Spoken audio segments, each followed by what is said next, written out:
Mi hogar, el santuario que había compartido con mi difunto esposo durante 30 años, me fue arrebatado en mi propia cena de cumpleaños. Mi hijo, Marcos, y su esposa, Sofía, anunciaron a mis amigos que les estaba cediendo mi apartamento para su nuevo bebé, como si fuera mi decisión. No sabían que nunca estuve de acuerdo, y estaban a punto de asegurarme de que Marcos, sentado a su lado, asintió con una calma excesiva, demasiado ensayada.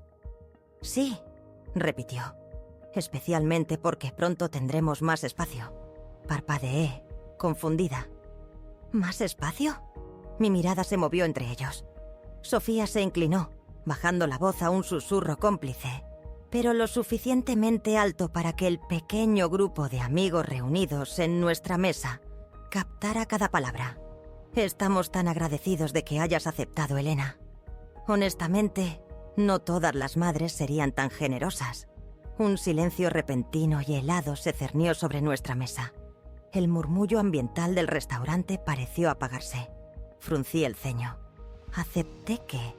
La pregunta se formó en mi lengua, pero antes de que pudiera pronunciarla, Marcos se levantó de su asiento, un cuchara reluciente golpeando contra su copa de vino. El tintineo agudo cortó el aire, exigiendo atención. «¿Puedo pedirles un segundo de su atención?», anunció, su voz lo suficientemente alta para que los camareros distantes se detuvieran, con sus bandejas suspendidas en el aire. «Esta noche no se trata solo de celebrar el cumpleaños de mi increíble madre. También se trata de un gran cambio para nuestra familia». Sofía, con un movimiento suave y practicado, sacó su teléfono, la pequeña luz roja de su cámara parpadeando. Marcos sonrió a la lente. «Nos mudamos al apartamento de mamá», declaró, su voz resonando con una falsa jovialidad. «Tiene todo el sentido. Ella ya no necesita todo ese espacio, y nosotros vamos a formar una familia. Es un regalo tan grande, de verdad. ¡Qué generosidad! Brindemos por la mujer que lo hizo posible». Un coro de tintineos educados llenó el silencio. Mi tenedor, pesado con un solo bocado olvidado de salmón, colgaba inerte en mi mano. No podía moverme. Los ojos de Marcos encontraron los míos. Su sonrisa demasiado amplia, demasiado forzada. «¿Verdad, mamá?». La presión en la habitación se intensificó. Encajó como una trampa que se cierra. La cámara de Sofía permaneció fija en mi rostro. Todos en la mesa, amigos que conocía desde hacía años, me miraban, esperando mi reacción. Mi cerebro se congeló. Me sentí como una actriz, empujada a un escenario, en medio de una función para la que nunca había audicionado. El foco implacable. Una sonrisa temblorosa y forzada se dibujó en mis labios. Levanté mi copa de vino, tomé un sorbo del líquido tibio y rancio que de repente me supo a ceniza, y recé para que el momento pasara. No pasó. O no del todo. La conversación a mi alrededor se reanudó, pero el pesado manto de su impactante anuncio se me pegó. Un sudario húmedo. La sangre se me fue, dejando mi rostro helado. La comida de celebración se hizo cartón en mi boca. Sofía, ajena o indiferente, se lanzó a sus grandes planes para mi apartamento. Gesticulaba con sus manos pulcras, enumerando muestras de pintura y ubicaciones de cunas, mencionando casualmente quitar esas cortinas de abuela. Su risa, ligera y etérea, me rechinaba en los nervios. «Claro, te dejaremos visitar», añadió, como concediendo un favor. «Podrás seguir teniendo tus plantas en el balcón si quieres». Marcos, siempre sueco, intervino. «Te daremos mucho tiempo para mudarte, sin presiones». No me habían preguntado. Habían decidido, declarado, anunciado a mis amigos que mi hogar, el lugar que había compartido con mi difunto esposo durante 30 años, donde había criado a Marcos, llorado, dormido e incluso remendado, una tubería reventada con mis propias manos. Era ahora su primera habitación de bebé, a mitad del postre, con el regusto metálico de la traición demasiado fuerte para tragar. Balbuceé una excusa sobre no sentirme bien. Marcos me dedicó una mirada de complicidad, dando hasta entender que estaba siendo dramática, pero solo les dije que necesitaba un poco de aire. Sofía se ofreció a llamar un servicio de transporte. Me negué. Caminé 3 cuadras con tacones que no usaba desde hacía años. Las calles de la ciudad se difuminaban, hasta que los dedos de mis pies se ampollaron y un ardor agudo y familiar se encendió en mi pecho. Era la única forma de silenciar el grito en mi cabeza. Cuando llegué a mi edificio de apartamentos, la fachada familiar se sentía ajena, no segura, no mía. Torpemente con mis llaves, cerré la puerta, luego la revisé de nuevo, y otra vez, como si los cerrojos físicos pudieran impedir la invasión emocional. Sus voces resonaban en el espacio silencioso. La risa de Sofía sobre mis cortinas, el desprecio casual de Marcos por mi necesidad de espacio, las fotos de mi esposo, normalmente una fuente de consuelo, adornaban la estantería, y de repente parecían advertencias, no recuerdos. Me desplomé en una silla de la cocina, mis manos planas contra la superficie fría e implacable de la mesa. Me quedé allí casi una hora, incapaz de moverme, incapaz de pensar más allá del latido en mis sienes. Cuando finalmente me moví, un extraño impulso me guió a un viejo cajón, intocado durante meses. Guardaba los archivos de mi esposo, documentos legales, testamentos, contactos de emergencia. La última vez que los había revisado fue justo después de su funeral. En lo profundo de una carpeta polvorienta, lo encontré. Un poder notarial de hacía 2 años, firmado durante una estancia hospitalaria cuando tuve neumonía. El nombre de Marcos estaba en él.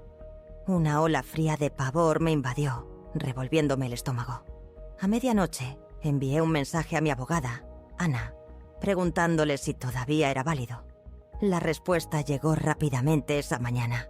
Si no lo revocaste, sí. Necesitamos hablar. La claridad impactante me golpeó como un mazazo. Marcos no estaba adivinando. No estaba pidiendo mi hogar. Estaba ejecutando un plan. Dormir fue imposible esa noche. Cada vez que cerraba los ojos, veía el rostro de Marcos, frío y expectante, mientras chocaba la copa, anunciando mi desposesión. No me había mirado con amor, ni siquiera con vacilación, sino con la mirada distante de quien cobra un cheque. Me senté acurrucada en el sofá, mi bata apretada con fuerza, mirando la oscuridad, la voz de Sofía resonando. Estamos tan agradecidos de que hayas aceptado. Nunca acepté, ni con palabras, ni con una sola mirada, pero tampoco los detuve. Dejé que la obra se desarrollara. Ese fue mi error, y ahora las consecuencias se extendían, infecciosas. A la mañana siguiente, el mundo digital confirmó mis miedos. Sofía había publicado un reel, tomas lentas en panorámica de mi sala de estar, con música acústica suave, subtitulado: El comienzo del próximo capítulo de nuestra familia, despidiéndonos del lugar de la abuela y dando las bienvenidas a nuestro nuevo hogar. Mi sofá, mis estanterías, mi ventana con sus familiares cortinas de encaje, todo exhibido como si ya fuera suyo. 37 comentarios se desplazaron. Qué dulce de su parte cederlo. Ay, debe estar tan orgullosa. Desplacé la pantalla hasta que me sentí sin aliento. Una banda apretada alrededor de mi pecho. Marcos ya me había enviado por correo electrónico un plan de transición. Una lista detallada de los artículos que querían que sacara para fin de mes. Fechas de entrega sugeridas y un enlace a un tablero de Pinterest titulado Estética de cuna neutra. Fotos de mi dormitorio, desnudada, reemplazado por una cuna y una mecedora. Ni siquiera había respondido a la cena. No había dicho que sí, pero ellos sí. Ya habían dibujado mi futuro y yo era simplemente una espectadora. Llamé a Ana antes de las 9:00 AM. Su tono se endureció en el momento en que mencioné el nombre de Marcos en el antiguo poder notarial. «Necesitas venir hoy», afirmó sin lugar a discusión. Me vestí para la batalla. Pantalones de vestir impecables, una camisa de cuello nítida, zapatos que resonaban con autoridad sobre el parqué. Reuní cada carpeta, cada escritura, cada papel descolorido ligado a mi nombre. Ana, con los labios fruncidos, hojeó los documentos. Nunca revocaste esto, Elena. Técnicamente, él tiene acceso para tomar algunas decisiones en tu nombre si se te considera médicamente incapaz. Pero no lo estoy. Insistí, mi voz fina. Correcto, concedió ella, su mirada firme. Pero si un médico afirmara que estás mostrando signos de deterioro cognitivo o exhibiendo confusión, incluso solo en un formulario, él podría usar esto para impugnarte en los tribunales. Es raro, pero sucede, especialmente en disputas familiares por propiedades. El estómago se me revolvió. La pura audacia, el frío cálculo, me dejaron sin palabras. Ella me miró por encima de sus gafas, su expresión grave. Necesitamos revocar esto ahora. Y debes ser extremadamente cuidadosa con lo que dices y firmas. Todo tiene que pasar por mí. ¿Entiendes? Simplemente asentí, desconfiando de mi propia voz. Cuando llegué a casa esa tarde, mi llave se atascó en el portón de entrada. Durante 2 minutos completos, la moví, la giré, una ola de pánico creciente, hasta que me di cuenta de que la cerradura estaba rígida por el frío. Me sentí tonta, pero un pensamiento aterrador me atravesó. ¿Ya habrían cambiado las cerraduras? Esa noche mi cocina permaneció intacta.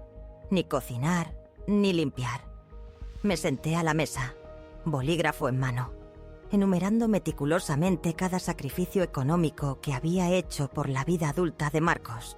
La matrícula universitaria que pagué, las flores de la boda y el catering que costeé, el préstamo de emergencia para sus tratamientos de fecundación in vitro, que nunca se materializó. Una mentira estratégica. Resultó ser. Habían usado la palabra bebé como una llave, sabiendo que desataría mi generosidad. Y ahora esto. Entré a mi dormitorio, abriendo el armario. Viejos álbumes de fotos estaban en el estante superior. Bajé uno, hojeando las páginas familiares. Marcos con su diminuto uniforme de liga. Sofía sonriendo con dientes perfectos en su fiesta de compromiso. Mi esposo y yo brindando con copas de champán en este mismo apartamento. Cerré el libro, luego tomé mi teléfono. Le envié un mensaje a Marcos con una frase contundente. Necesitamos hablar, y no a través de anuncios o tableros de Pinterest. 4 largas horas pasaron sin respuesta. Cuando su respuesta finalmente llegó, fue un simple emoji de pulgar arriba. Fue entonces cuando supe, con una certeza escalofriante, que me caló hasta los huesos. Ya no era su madre. Era su obstáculo. Una puerta cerrada. Un nombre en una escritura. Algo que necesitaba quitar de en medio. Y no iba así a volver a preguntar. Lo que él no se dio cuenta, sin embargo, fue que este obstáculo apenas comenzaba a defenderse. El emoji de pulgar arriba fue una bofetada. Cayó 4 horas después de mi mensaje contundente. Un desaire casual que confirmaba mis peores miedos. No estaba preguntando. Estaba ordenando. 3 días después, un sobre delgado se deslizó por debajo de la puerta de mi apartamento. Sin golpes, sin sonido más allá del suave raspado del papel. Dentro, titulado Acuerdo preliminar de transferencia. Propiedad residencial. Había líneas para Marcos y Sofía. Mi nombre también estaba allí, esperando una firma. Una nota escrita a máquina, claramente no de Marcos. Decía, sin prisa, solo necesito esto firmado antes del viernes para avanzar con las aprobaciones bancarias. Gracias de nuevo, mamá. Aprobaciones bancarias. Ya estaban usando mi hogar como palanca. Llamé a Ana. Su voz era tranquila pero firme. Él está avanzando como si ya fuera suyo. Si firmas eso, se acabó. Rómpelo. No respondas. No te comuniques por escrito. Esto era un rastro documental, diseñado para que mi participación pareciera voluntaria. Esa tarde, busqué frenéticamente entre viejos archivos, buscando respuestas. Lo encontré. Una directriz de salud de mi estancia hospitalaria por neumonía Hacía 2 años. Enterrada dentro de formularios estándar. Había una designación de autoridad limitada. Marcos, mi apoderado para decisiones financieras en caso de incapacidad. Recordé que él me lo trajo, conectado a un suero. Solo firma esto, mamá, para el seguro. No lo había leído. Solo firmé. Ana lo confirmó. Un médico, una afirmación de deterioro cognitivo. Y podrían congelar mis bienes, impugnarme en los tribunales. Mi mente daba vueltas. Su actuación de cumpleaños, Sofía filmando, la narración en pasado. Mamá aceptó. Nos está dejando. No fue torpe. Fue ensayado, practicado. Una narrativa escalofriante que habían estado construyendo a mis espaldas.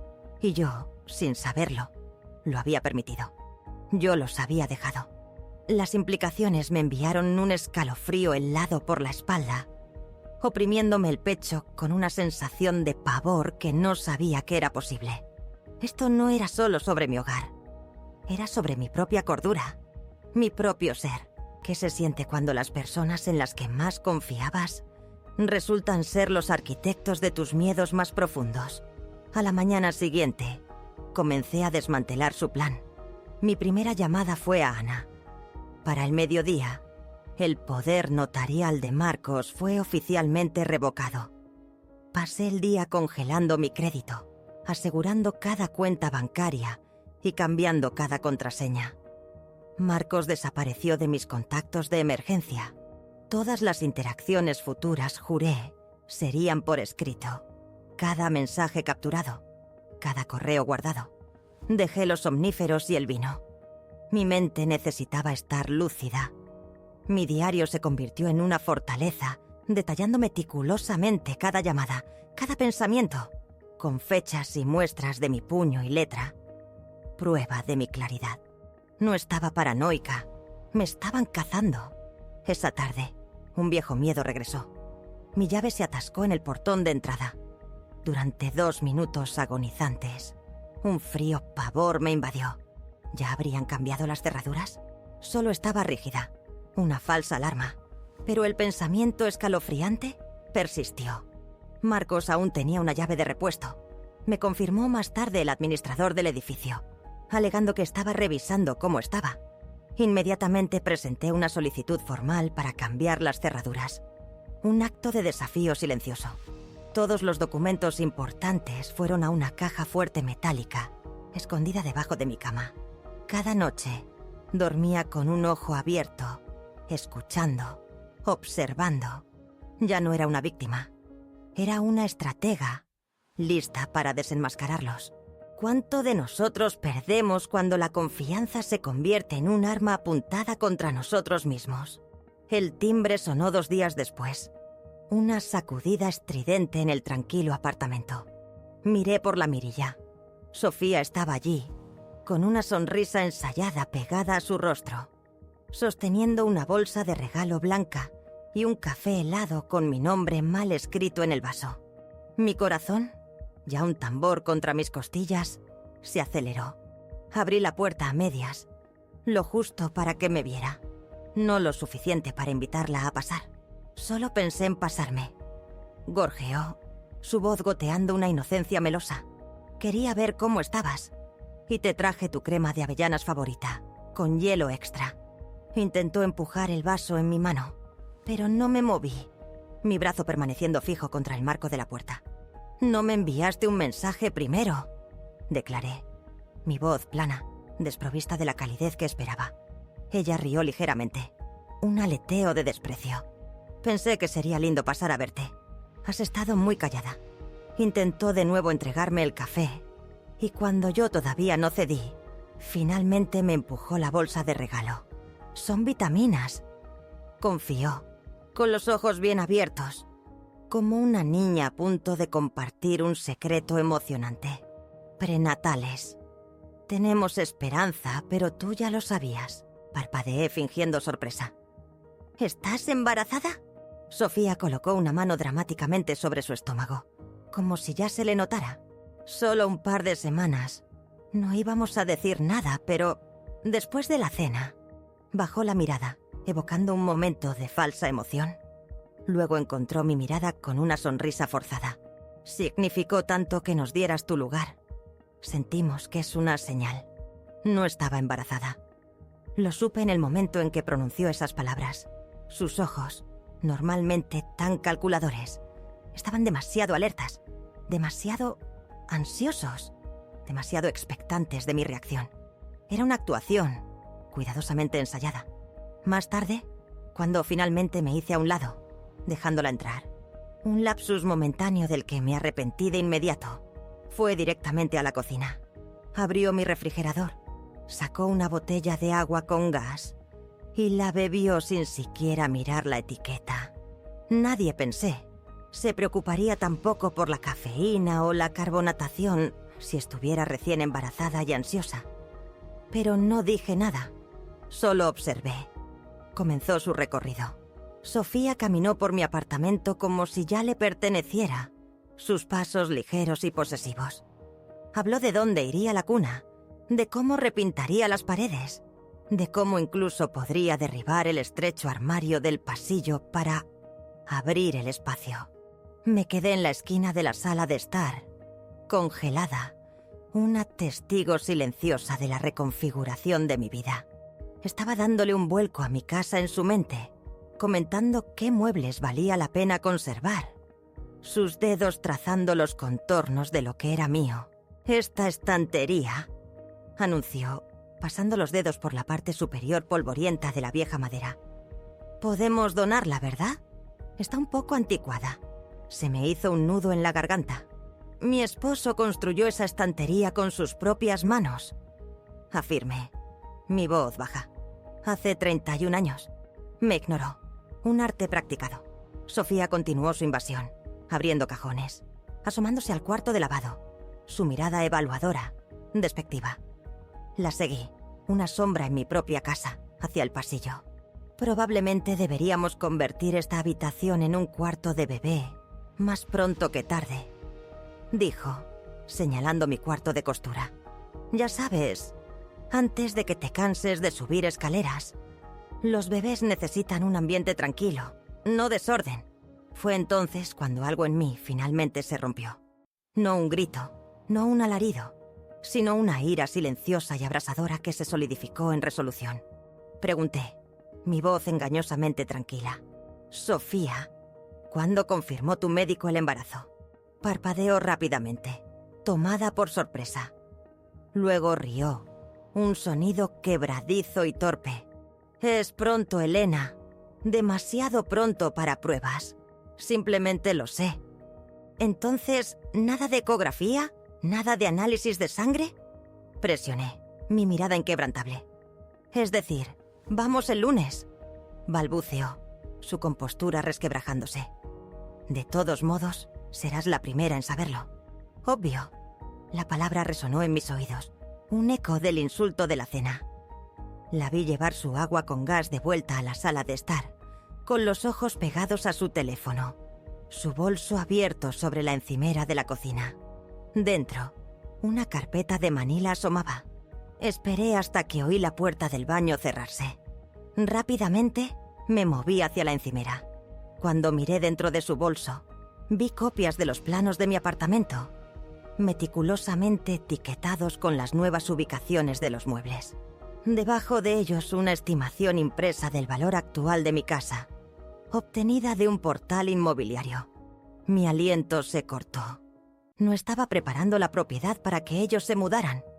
La estaba preparando para venderla, quizás incluso a otra persona. Tomé una foto de los documentos con mi teléfono, devolví la carpeta discretamente y me hundí en el sofá antes de que reapareciera. «¿Quieres quedarte a cenar?», pregunté. Mi voz extrañamente firme. Se la veía sorprendida. Luego sonrió. Sus ojos se iluminaron. «Claro, Elena, sería muy lindo. ¿Debo llamar a Marcos?» «No», dije. «Solo nosotras». Le serví pasta congelada y vino rancio. La dejé instalarse en la falsa intimidad que buscaba. La vi irse alrededor de las 8, aún sonriendo, aún hablando de paletas de colores y nombres de bebé, completamente ajena a que yo había visto lo que había en su bolso. En el momento en que la puerta hizo clic al cerrarse, empujé mi pesada máquina de coser frente a ella. No estaba asustada, estaba concentrada. Abrí mi teléfono, desplacé mis capturas de pantalla y creé una nueva carpeta llamada Pruebas. Esto no era familia, esto era fraude. Y ahora tenía las pruebas. ¿Qué se siente cuando las personas a las que amas se convierten en personajes de un engaño y te encuentras reuniendo pruebas contra ellas? Fraude. Esa única palabra ardía en mi mente a la mañana siguiente. Me desperté antes del amanecer, no con pánico, sino con un enfoque frío y claro. Esto no era sobre malentendidos familiares, era sobre engaño descarado. Empecé a empacar, no con cajas para su plan de transición, sino con información. Mi teléfono se sentía como una extensión de mi propia resolución. Mi primera llamada fue a Iris. Era una vieja amiga, una agente inmobiliaria jubilada que ahora vivía a 3 pueblos de distancia, dedicada principalmente a cuidar sus rosales y a ignorar los mensajes de su exmarido. Iris no preguntó por qué llamaba a las 6:11 am. Su voz, ronca por el sueño, simplemente dijo: «Cuéntame». Y lo hice. Le conté todo, meticulosamente. La humillación de la cena de cumpleaños, el poder notarial oculto, el falso embarazo de Sofía, los planos del apartamento en su bolso. Desplegué la narrativa forjada que estaban tratando de tejer. Un cruel cuento de hadas familiar. Iris escuchó sin una sola interrupción. Su silencio, una presencia reconfortante al otro lado de la línea. Cuando terminé, una larga pausa se extendió entre nosotras, rota solo por el débil trino de los pájaros madrugadores fuera de mi ventana. Luego, la voz de Iris, ahora completamente despierta, rompió el silencio. «Elena», dijo, su tono firme, «necesitas salir de ahí, antes de que se den cuenta de que los has descubierto». Se ofreció a ayudar. Iris conocía gente, una red de compradores privados que operaban solo en efectivo, fuera del mercado. «Obtendrás un poco menos», advirtió, «pero evita que interfieran o impugnen la venta antes de que se cierre». Acepté inmediatamente la idea de una salida rápida y silenciosa, sin ser manchada por su manipulación. Se sintió como un salvavidas. Durante los siguientes 3 días, me convertí en una maestra del engaño. Me hice la tonta. Mis mensajes a Marcos eran cortos, amigables en apariencia. Le di me gusta a las nuevas fotos de la habitación del bebé de Sofía en Instagram. Incluso comenté en una particularmente edulcorada sobre el legado familiar. Publiqué fotos de mis propias cenas, un sencillo pastel de carne y puré de patatas, con leyendas sobre cómo nada superaba la comida casera. Quería que creyeran que yo seguía siendo dócil, todavía blanda, todavía la abuela que pensaban que podían manipular fácilmente. Mientras tanto, mi verdadero trabajo comenzó. Reservé una inspección para una pequeña cabaña de 2 habitaciones que Iris había encontrado para mí. Estaba a 2 provincias de distancia, anidada en un tranquilo pueblo de retiro a orillas de un lago donde nadie me conocía, donde nadie le debía nada a Marcos ni a Sofía. Las fotos del anuncio mostraban una cocina anticuada y un patio agrietado, pero no me importó. Era privada, era mía. El vendedor, un viudo que buscaba reducir el tamaño de su vivienda, accedió a vender por dinero en efectivo, sin regateos. Nos dimos la mano al día siguiente. Mientras Marcos y Sofía pensaban que estaba viendo programas de cocina o planeando mi próxima visita de abuela, yo estaba coordinando una transferencia bancaria, programando mudanzas para los pocos muebles que realmente quería llevar. Contraté a Paco, un hombre de mi iglesia con un camión y un carácter tranquilo. No hizo preguntas. Empacó cuidadosamente el viejo equipo del taller de mi esposo, los platos de herencia, las cajas de fotos del ático. Todo en un solo día. Fui al administrador del edificio. «Voy a viajar indefinidamente», le dije, mi voz firme. «Por favor, no compartas nada con la familia a menos que yo dé permiso expreso». Levantó las cejas, pero asintió. Luego en la oficina de arrendamiento. Cambié oficialmente mi contacto de emergencia a Iris. Mi dirección postal fue redirigida a un apartado de correos en el nuevo pueblo. El reenvío de correo configurado con una fecha de inicio aleatoria dentro de 2 semanas, para evitar sospechas. Incluso llamé a la compañía eléctrica y establecí una fecha de corte, bajo la excusa de que me mudaba con un pariente para una recuperación médica. La mujer al teléfono ofreció sus condolencias. No la corregí. Cada día mantuve una expresión neutral, un tono suave. Dejé que Marcos creyera que yo era débil. Dejé que Sofía creyera que yo estaba agradecida. Pero a sus espaldas estaba desmantelando todo su plan, ladrillo a ladrillo, con minucioso esfuerzo. Estaba construyendo mi propia escapatoria. ¿Con qué frecuencia encontramos nuestra verdadera fuerza solo cuando nos vemos obligados a enfrentar la traición de nuestros seres más cercanos? El 4.º día, Sofía envió un video, sellando su engaño. Aterrizó en mi teléfono como un dardo envenenado.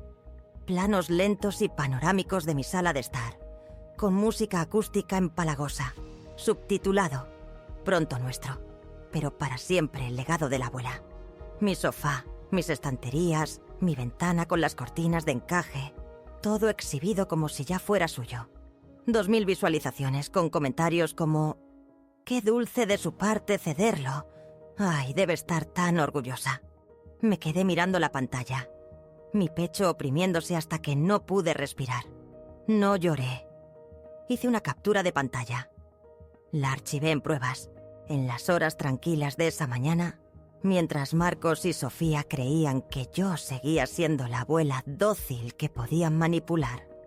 Estaba coordinando una transferencia bancaria para la cabaña, programando a Paco de la iglesia para mover el viejo equipo del taller de mi esposo y los platos de herencia.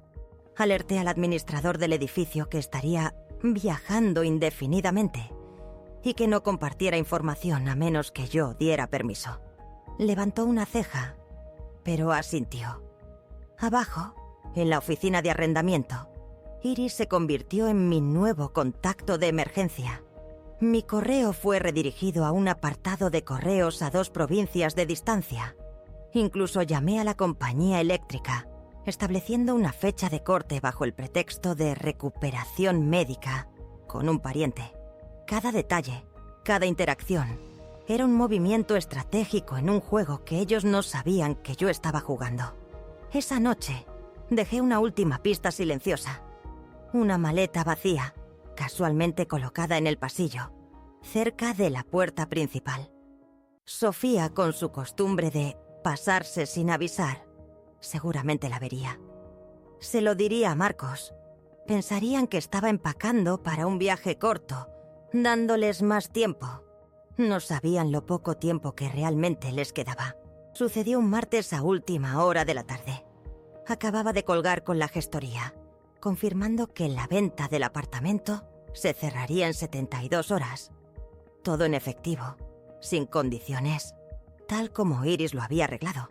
Entonces llegó el golpe. Seco, insistente. No el de alguien que pide permiso. Me quedé en el pasillo, en silencio, escuchando. El golpe volvió. Luego la voz de Marcos, tensa. «Mamá, abre la puerta». No me moví. Sabía que había traído su llave. También sabía que había cambiado las cerraduras hacía 2 días, un detalle que no había mencionado a nadie. Oí la llave intentar, fallar, forcejear. Una pausa, luego un golpe más fuerte. «Mamá, necesito hablar contigo». Me apoyé contra la pared, con los brazos cruzados, el rostro inexpresivo. «Nos enteramos de la agente inmobiliaria», gruñó, su tono cambiando, volviéndose gutural. «Iris llamó a alguien.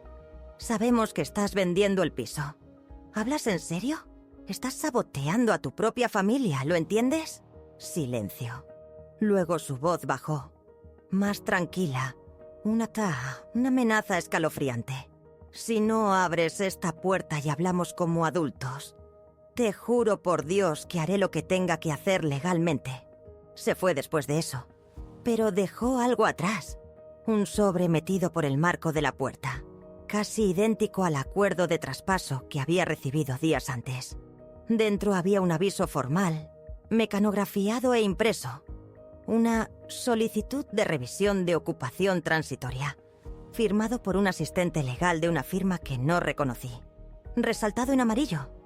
Pendiente posible reclamación de tutela médica. Puse el papel sobre la mesa y llamé a Ana.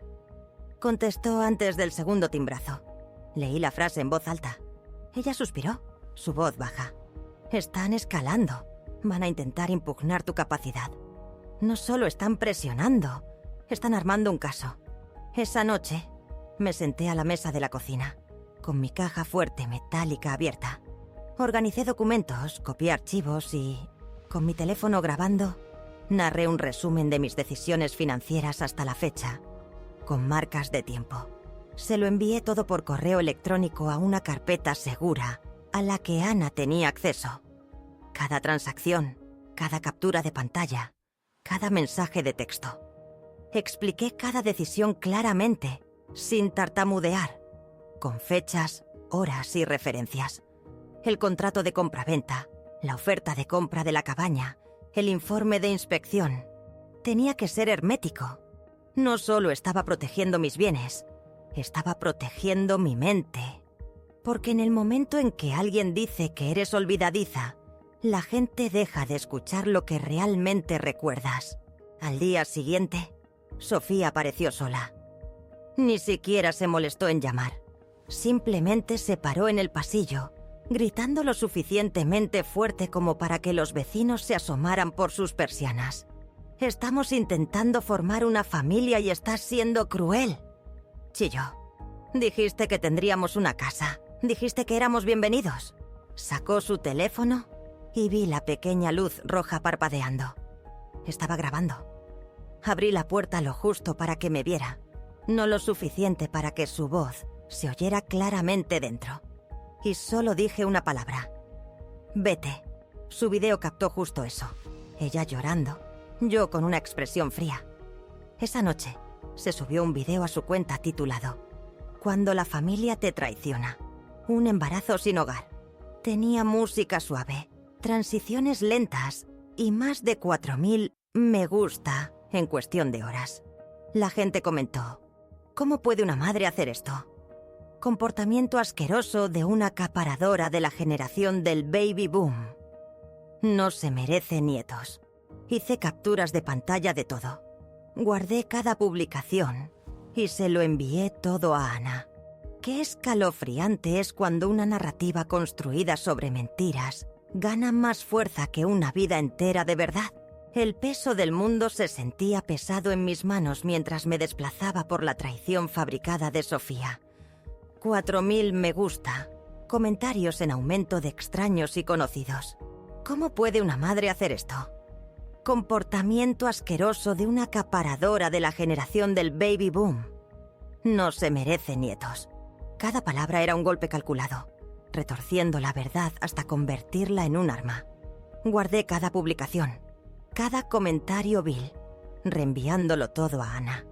Esto no era solo un ataque personal, era una difamación pública, diseñada para aislarme, para acorralarme y obligarme a ceder.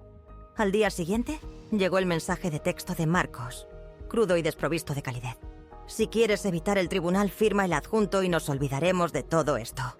Era un PDF, el acuerdo de traspaso de la escritura. Sofía lo había firmado. Marcos lo había firmado. Mi nombre, la única línea en blanco que quedaba, brillaba burlonamente en la pantalla. Realmente creía que me tenía acorralada, que el peso de la opinión pública y las amenazas legales me doblegarían. Reenvié el PDF a Ana sin siquiera abrirlo. Un acto silencioso de desafío. Luego, mis dedos vacilaron sobre el teclado antes de escribir mi respuesta a Marcos. Mi primer mensaje de texto para él en días. Y sería el último por mucho tiempo. «Recibirás una notificación en el transcurso de la semana. No me contactes de nuevo». Con una última y deliberada presión de mi pulgar, apagué mi teléfono. La pantalla se volvió negra. Y con ella, la conexión al mundo que habitaban. Un mundo que estaba a punto de dejar atrás. Al atardecer, mis maletas estaban hechas. No la maleta vacía que había dejado como señuelo, sino mis pertenencias reales, cuidadosamente seleccionadas. Mis llaves yacían en la encimera, listas. Una nota para los nuevos compradores, metida bajo un imán en el frigorífico. Todo aquí es vuestro ahora, excepto el silencio que me llevo conmigo. Salí a las 4:35 am, justo antes de que el cielo comenzara a cambiar, cuando las calles estaban tranquilas y el único sonido era el suave rodar de mi maleta por el pavimento agrietado, fuera del apartamento en el que había vivido durante 32 años. No miré atrás. El familiar edificio de ladrillo, antes símbolo de confort y estabilidad, ahora se sentía como una jaula de la que finalmente escapaba. El aire, fresco con el frío previo al amanecer, llenó mis pulmones, un aliento de libertad que no me había dado cuenta de que estaba conteniendo. Iris me encontró 2 pueblos más allá. Me esperaba en una pequeña cafetería de carretera, el aroma a café rancio y bacon chispeante llenando el aire. Me ofreció una taza de viaje de café caliente y una sonrisa que decía todo lo que no podía expresar en voz alta. Sus ojos, cansados pero amables, guardaban una comprensión silenciosa. La cabaña estaba a 4 horas, un santuario esperando. Condujimos mayormente en silencio. Los kilómetros se desvanecían, cada uno un paso más lejos del asfixiante agarre del pasado. A medida que las luces de la ciudad se desvanecían detrás de nosotros, reemplazadas por la vasta y abierta oscuridad del campo, una sensación de ligereza comenzó a instalarse en mí. Me paré cerca de un lago rodeado de árboles y silencio. Cuando llegué, no deshice las maletas de inmediato. Solo me quedé de pie en la cocina vacía y exhalé tan profundamente que sentí como si hubiera estado conteniendo el aliento durante meses. El aire de la cabaña estaba limpio, oliendo a pino y tierra húmeda. Ni ecos de la risa de Sofía, ni susurros fantasma de las exigencias de Marcos.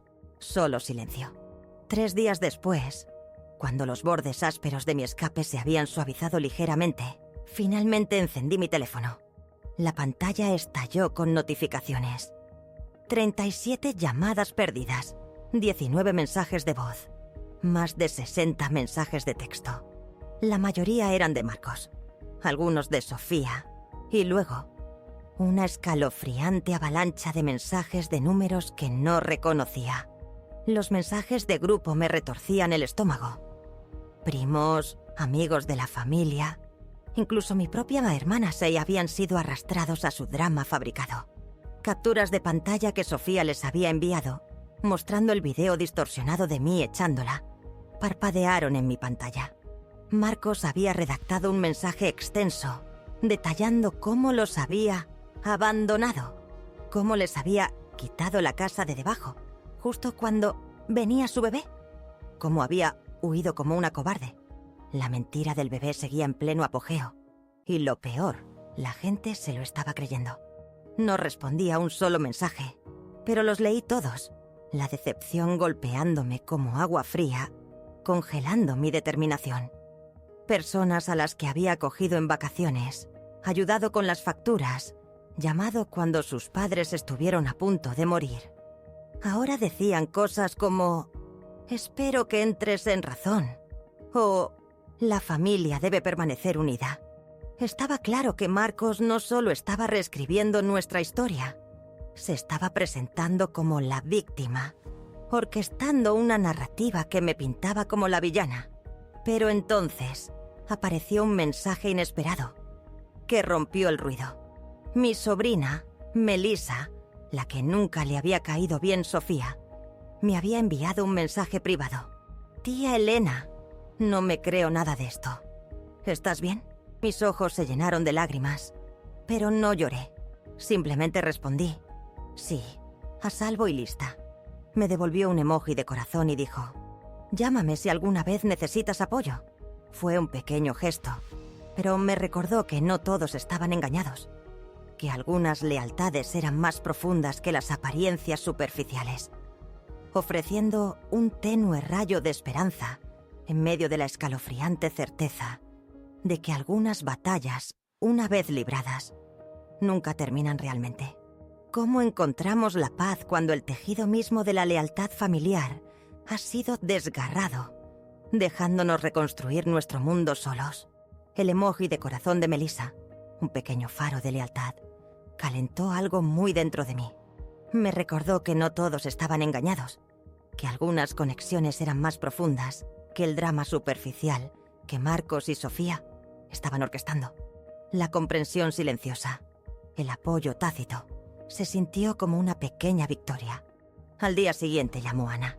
Su voz, normalmente tan precisa, llevaba una nota de tranquila satisfacción.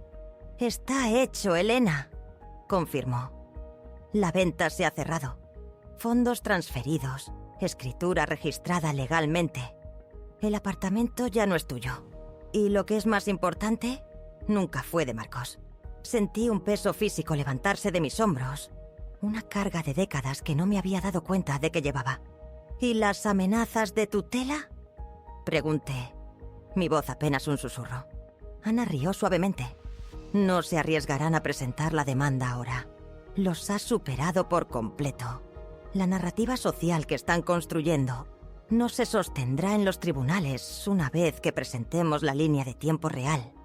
Debes actualizar tu testamento de inmediato, solo como medida final». Sonreí. Una sonrisa genuina y sin cargas. «Ya está hecho, Ana. Hace semanas. Lo había hecho. En las horas tranquilas después de la cena de cumpleaños. Había revisado todo. Cada bien que poseía. Mi cabaña, mis ahorros, incluso la pequeña póliza de seguro de vida que había mantenido todos estos años. Ahora ibas a un fideicomiso comunitario. Un fondo dedicado a apoyar a mujeres mayores que escapan del abuso financiero o emocional de sus familias. Marcos y Sofía no solo quedaron fuera, fueron legalmente impedidos de impugnarlo. No se trataba de venganza. Se trataba de asegurar que el valor de mi vida se convirtiera en un escudo para otros. Esa tarde, envié por correo electrónico la copia final a Ana. Luego me serví un vaso de agua. Salí al porche delantero de la cabaña, el sol poniéndose detrás de los árboles, proyectando largas y pacíficas sombras sobre el lago.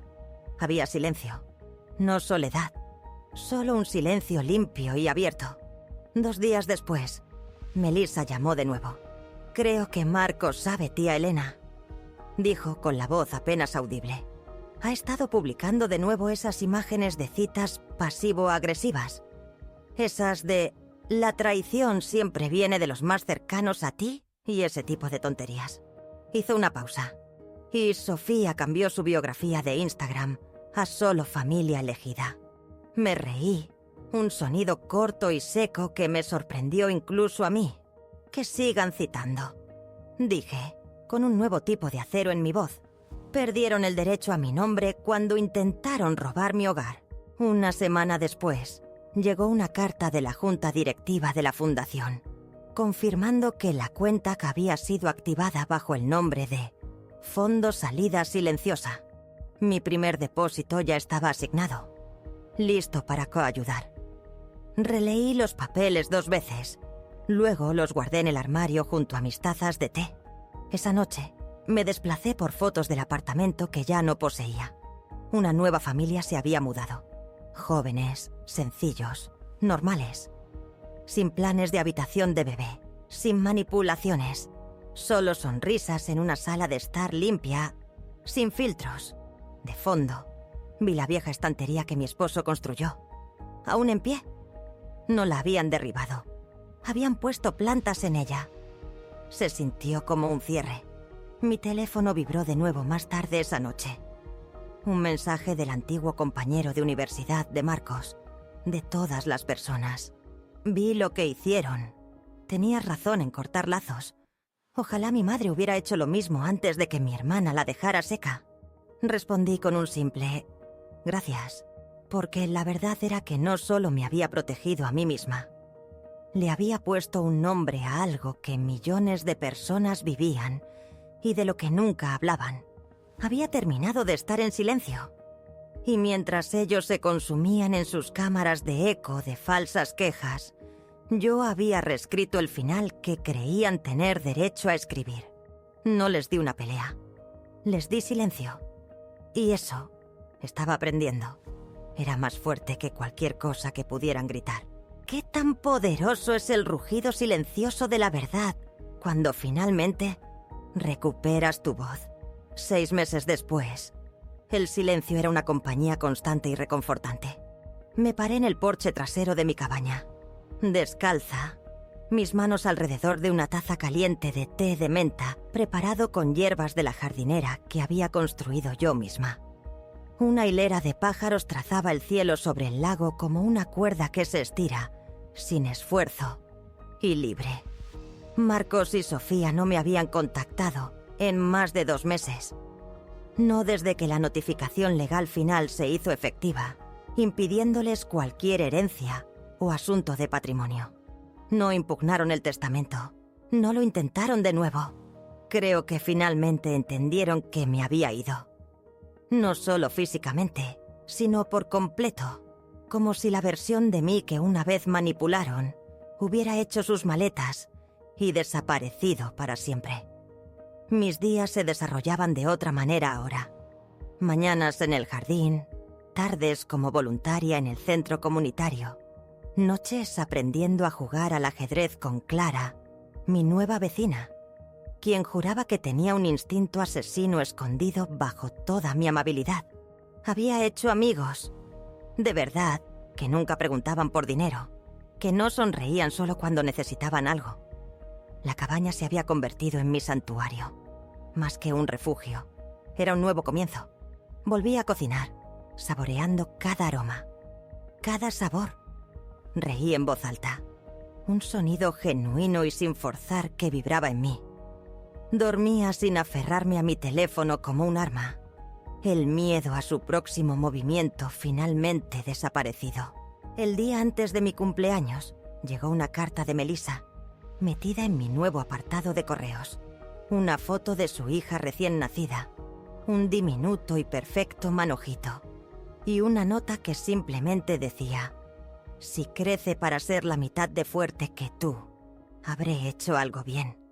La pegué a la nevera con un imán en forma de girasol y lloré ese tipo de lágrimas silenciosas que no pican, las que lavan los últimos resquicios de algo.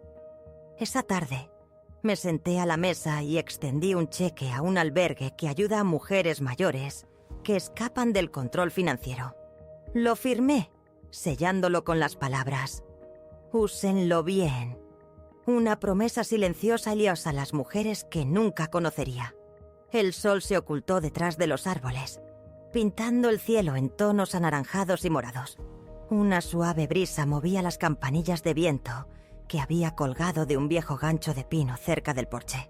Mi teléfono vibró una vez más. Un número desconocido. No me inmuté. Ni siquiera miré. Lo apagué y lo deslicé en un cajón. Ya no lo necesitaba. Esta vida que había construido, sin audiencia, sin actuaciones, sin nadie celebrando lo que ellos ayudaron a destrozar, era finalmente e inequívocamente mía. La cabaña estaba en silencio. Yo también. Y por primera vez en años, ese silencio no se sentía como una ausencia.